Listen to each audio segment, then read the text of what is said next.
So on this occasion, I'm going to start by sending actually from my personal email address, because I want to show you how a brand new record can be created.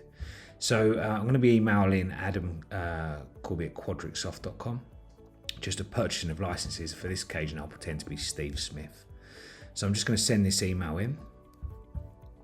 Now what's really important is the first thing that should happen is that it will show in my Outlook, because although it's fantastic that it's syncing into Salesforce, a lot of our clients still wish to have a record within Outlook. It is optional, but I'm going to show you how both work. So as you can see, that's gone into my Adam Corby email address, and from Steve Smith I want to purchase 100 licenses.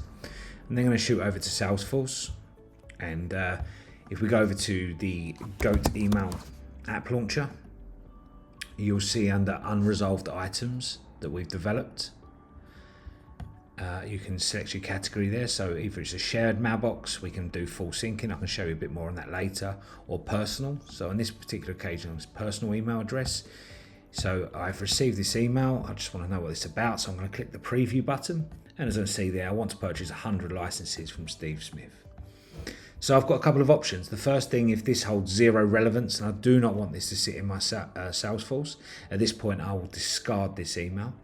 But on this occasion I would like to create a new record. So I'm going to go to resolve, and then I'm going to create a new record from there. So I would like it to relate to a lead, create new record, and then I'm going to put that in as Mr. Steve Smith. Just make up his email address as smiths@gmail.com, and then we're just going to save that there for this. Obviously you could fill out the rest of the fields. We'll click this one as resolved. If I go back over to my Sales Cloud and then go back into leads, you'll then see that that record is then created as Steve Smith. Obviously you can fill out more fields than I did, but in this particular one, the email that I filled in there. If I go over to the tabs I've set for Go to Email, you'll see under our thread, a new thread of communication has then been created. And you can see that's the purchasing of licenses, and I want to purchase 100 licenses. So that's excellent. From there I can carry on my email conversation. So that's working perfectly. I now want to move on to showing you how this looks if a client already exists on Salesforce. So again, if we're going to go to a lead here, and I'll go on this particular occasion to John Smith. So I've got a couple of threads of communication here, but I'm not going to initiate the conversation. I'm going to let John do that. So for this particular occasion, I'm going to email out of my Goat email address into, again, the Quadrixsoft, but I'll pretend to be John Smith. So we'll just call this meeting. And a simple one. Hi Adam, let's have a meeting. John. Okay. So I'm going to click send on that.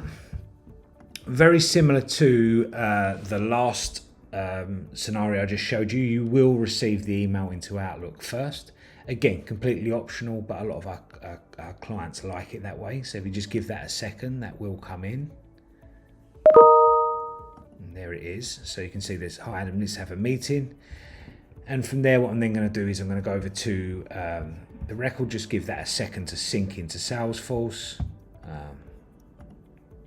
There it is on our thread of communication that we've got a meeting. You also do get these notifications on the top right here. So if you are on a different object, you can select that and it will take you to John Smith. Select your Go to Email thread, and there's the new thread of communication. So everything is syncing perfectly there.